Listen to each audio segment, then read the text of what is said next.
Boy.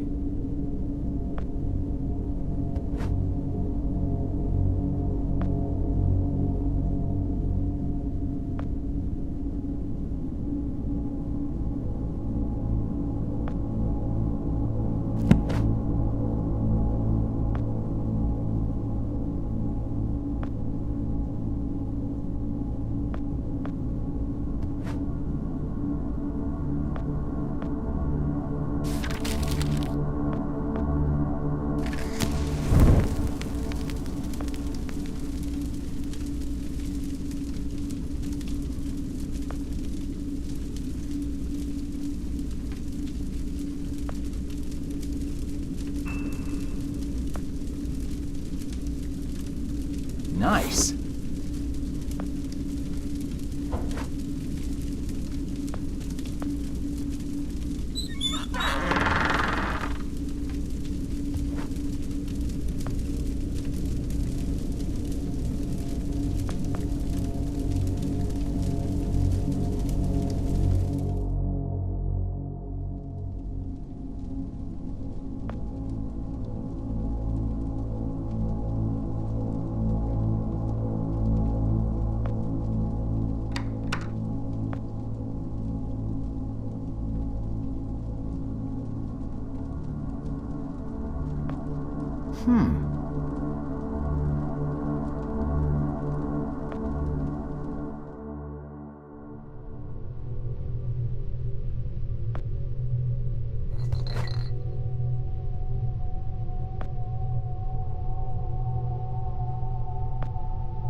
Wow.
Whoa.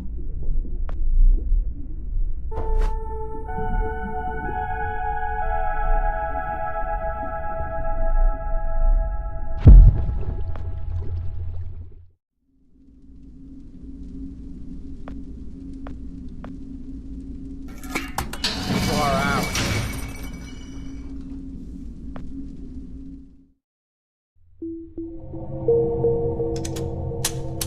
Stop right there! Whoa, wait! Mr. Lambert, sir, it's me, Joe! I don't know you. What are you doing in my house? You sent me here, remember? I've done no such thing. For an intruder, you're not very bright, you know that? For all the commotion you caused getting in here, you might as well have brought a bulldozer. Now, you have exactly 5 seconds to explain what you're doing here, or so help me God, I'm pulling this trigger and sending you on your way. 5. I was sent here. 4. By you! 3. You told me to find you, to warn you about the end of the world. 2. You were old, with white hair, and you got shot. Oh, God, please don't shoot me, Mr. Lambert. You gave me this. It's an chrono. It's a time machine. I gave you that? Yes! I've never seen anything like it, but on the back, that's my family's signet. I made this? It's simply magnificent. I gave this to you? Why? Who are you? Name's Joe, sir. I'm just a janitor at the Archon building.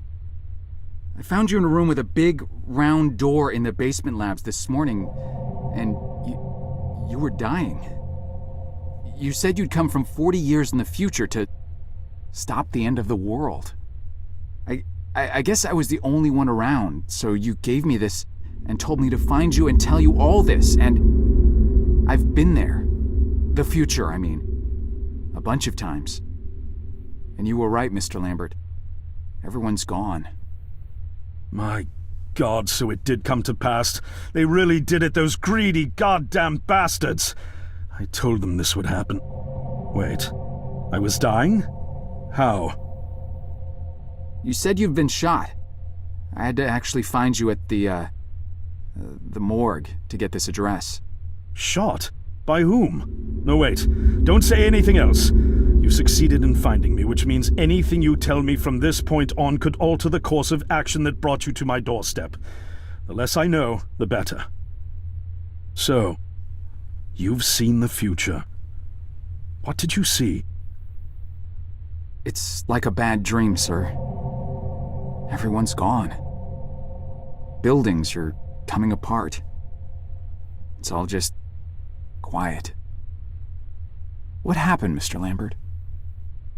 It is Dr. Lambert. And considering all the effort you just went through to find me, not to mention bearing witness to the horrific outcome of the biggest breakthrough in the history of science, I suppose I owe you some kind of explanation.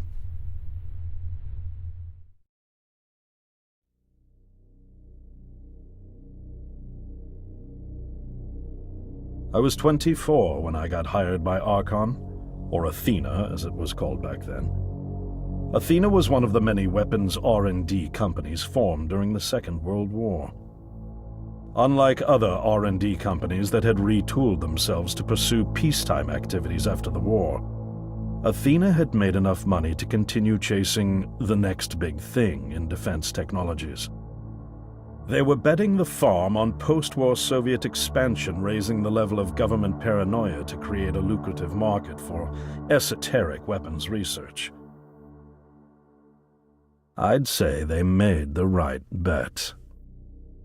Still a theoretical physicist at MIT, my thesis on the possibility of time travel via dimensional membranes got published shortly after I was hired in 1961. Company heads were so impressed, they gave me a team and a budget. Development exceeded even my own expectations, and after only 6 years, we had the first primitive version of the time machine up and running.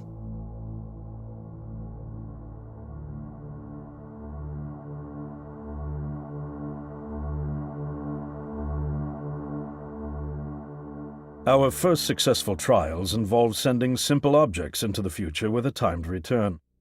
But with Archon running out of money, that was all the company bigwigs needed to secure a big fat contract with the Department of Defense.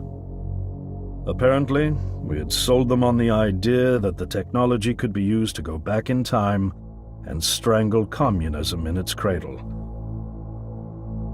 The reality, of course, was that it couldn't. Due to the laws of causality, you can't travel back in time beyond the point where time travel was invented. And sooner or later, we had to explain that to our benefactors.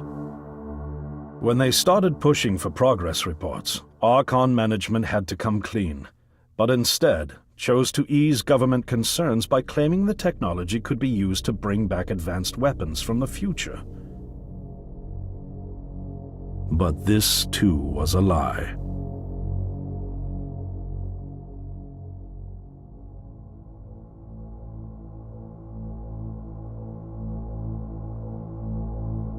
At this point, we'd already had our first of many human trials, and we knew there would be no weapons.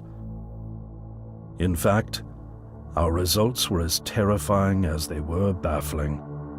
Time pilots returned frenzied and confused, raving about empty streets and human remains. At first, we assumed the city had suffered a Soviet attack in the near future and had been evacuated as a result. But as we pushed on further, the terrible reality became clear. Time pilots started returning fatally ill, dying within a day or two from painful convulsions. Some never returned. We lost several pilots, machine prototypes, and other equipment.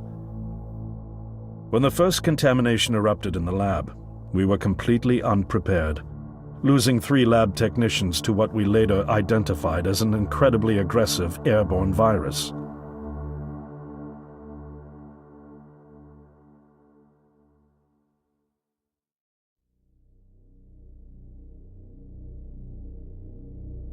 Although we weren't equipped to handle biohazards of this magnitude, Management insisted we contain and study it.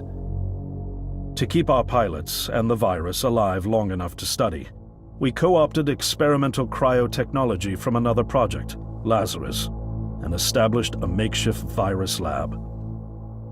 Once again, the bigwigs managed to spin our setbacks into a success story for the Department of Defense, now claiming that the virus could be cultivated for use as a biological weapon. The team threatened to resign, but outrage was swiftly quenched by promises of massive salary increases and stock options. I didn't take the bribe. I'd witnessed the lethal efficiency of the virus firsthand. I knew there was only one way this was going to end, so I handed in my resignation and set up shop out here. For over a year, I've been working to recreate the technology to bring me back in time and prevent mankind's extinction from ever happening.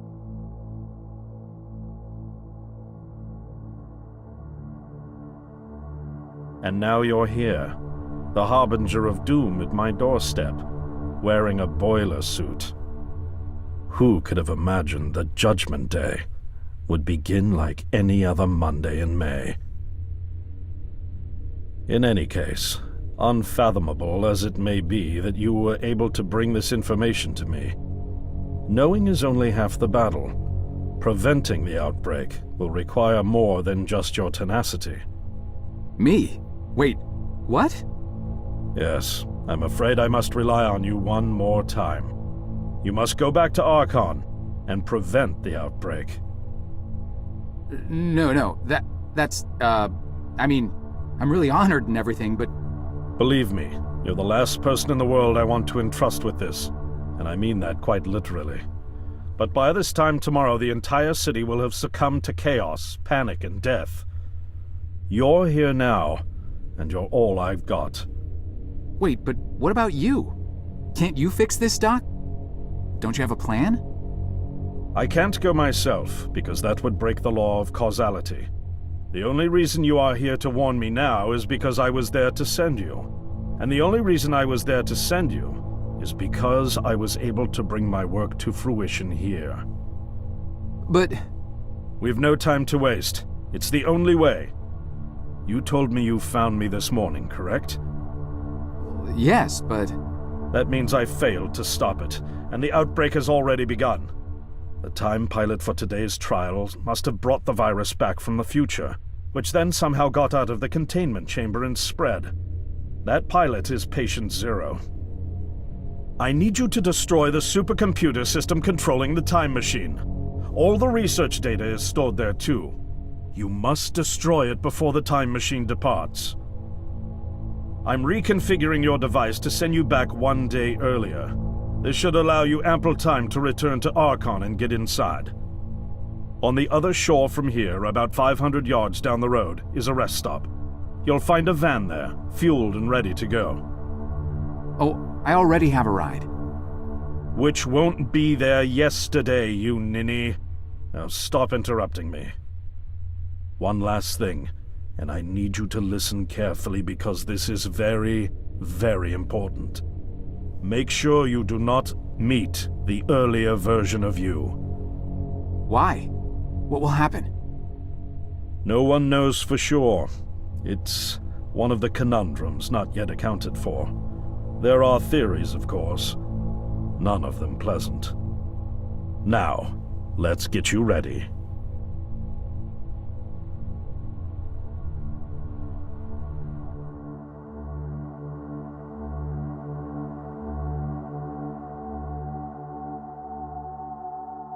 How did I get myself into this? I nearly got killed trying to reach Dr. Lambert thinking he had a plan. And it turns out it's me. I'm the plan. At least I don't have to walk back. This van's not as cool as the ambulance, but it has its charm. And it sure was nice of him to pack me lunch.